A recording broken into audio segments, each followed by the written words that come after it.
Todo lo que necesitas saber sobre Chainlink en un solo vídeo para que no te tengas que matar a buscar toda la información. Si todavía tienes algún amigo que no entiende cómo de grande va a ser el mundo de las criptomonedas a través de Chainlink, te recomiendo que le envíes este vídeo, ya que sin duda te lo agradecerá. Chainlink es un oráculo descentralizado construido sobre la blockchain de Ethereum. Su función es transmitir datos del mundo real que están fuera de la cadena para que puedan ser utilizados, por ejemplo, en los smart contracts. Así, blockchains individuales como Ethereum, como Binance Smart Chain, Avalanche, Polygon, etc., pueden utilizar estos datos del mundo real. Pero tú imagínate que fuera solamente un único oráculo centralizado. Eso sería un punto muy peligroso, ya que podría ser hackeado, manipulado. The way I argue the work in our industry is really that it's about creating a new kind of truth for how society can function. So historically, societies have been very heavily driven by their idea of what's true. What's true and what's not true, frankly, determines a lot of what happens.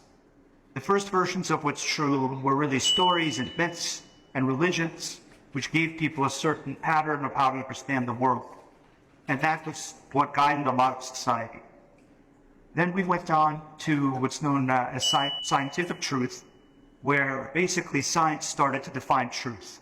Science started to say, this is how the truth works now. This is what's true and untrue. And that's been happening for hundreds of years. In recent times, I think we've arrived at something that I consider to be paper truth. Basically truth that's written on a piece of paper, or that's digitized, or whatever.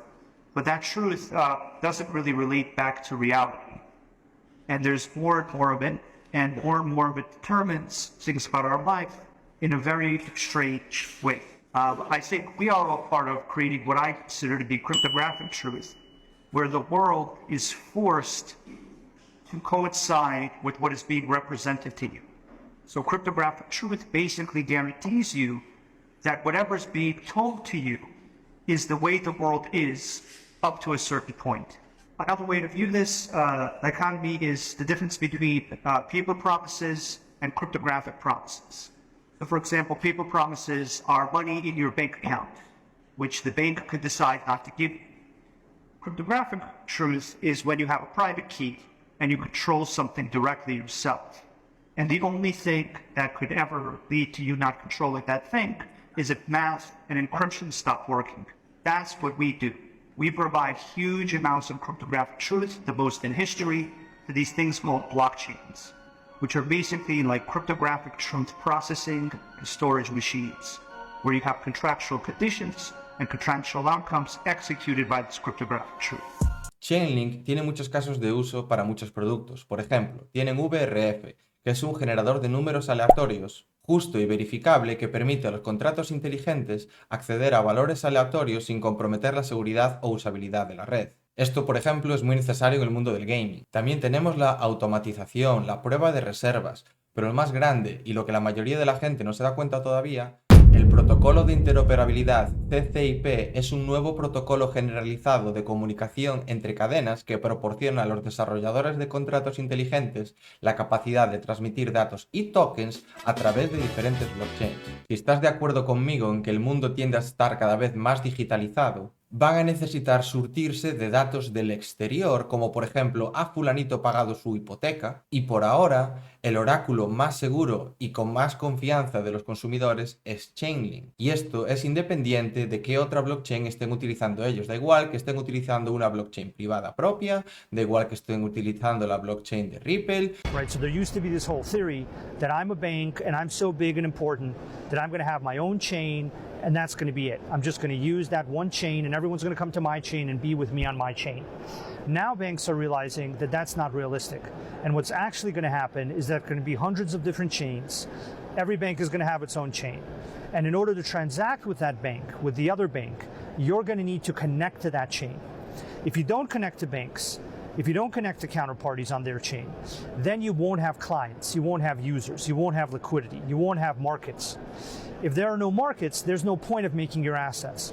So while the first step might be making the market by creating the asset, the next step is getting liquidity, is getting value to flow into your asset by connecting it to multiple chains.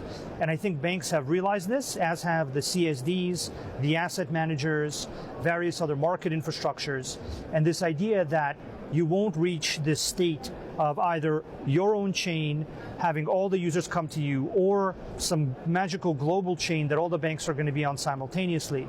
This idea going away makes it clear that something like CCIP is absolutely critical.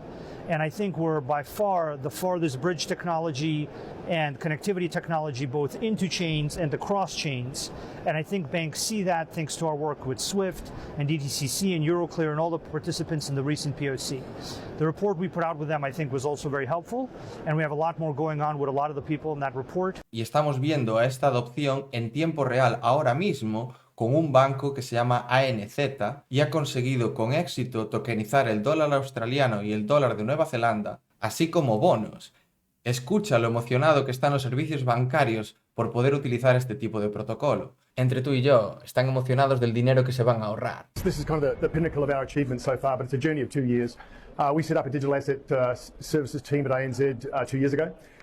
And so over the course of the last 2 years, we've initially minted our $8 stablecoin. We issued that on the Ethereum mainnet, deliberately on public permissionless because that's where the standards were being created. And this idea, as you said earlier, right, the value and the message moving together is revolutionary. It's going from a sequential world of messages, then value transfer in domestic markets, to one of cross-chain message and asset transfer. And that's a real breakthrough.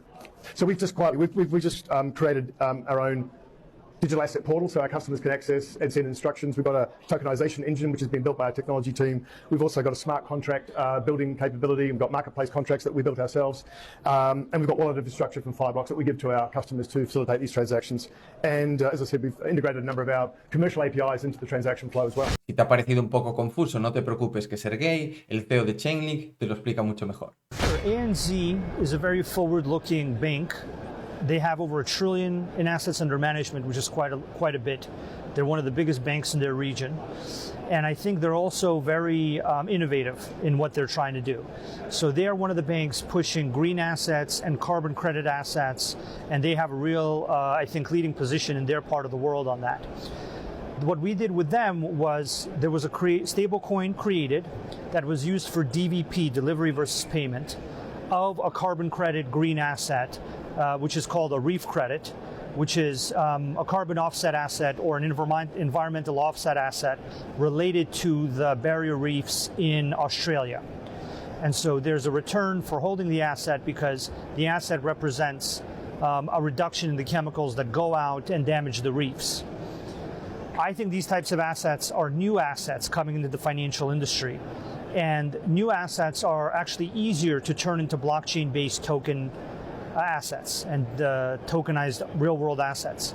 So I think that's one of the reasons they went with that, because there isn't an accepted framework or an accepted standard for how to do that. There is real demand now.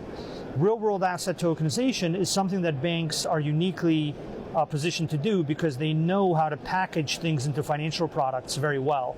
And they have access to huge amounts of various industries and corporations that want to package their assets into real-world assets, right, into real-world tokenized assets. Then CCIP, I think, is a critical component of providing liquidity and creating viable real markets for those assets made by banks. The other great thing about CCIP is there is no chain. So a lot of the solutions that seek or want to create interoperability across capital markets and banks, what they're actually doing is they're injecting a chain in between banks, which will essentially act like settlement infrastructure.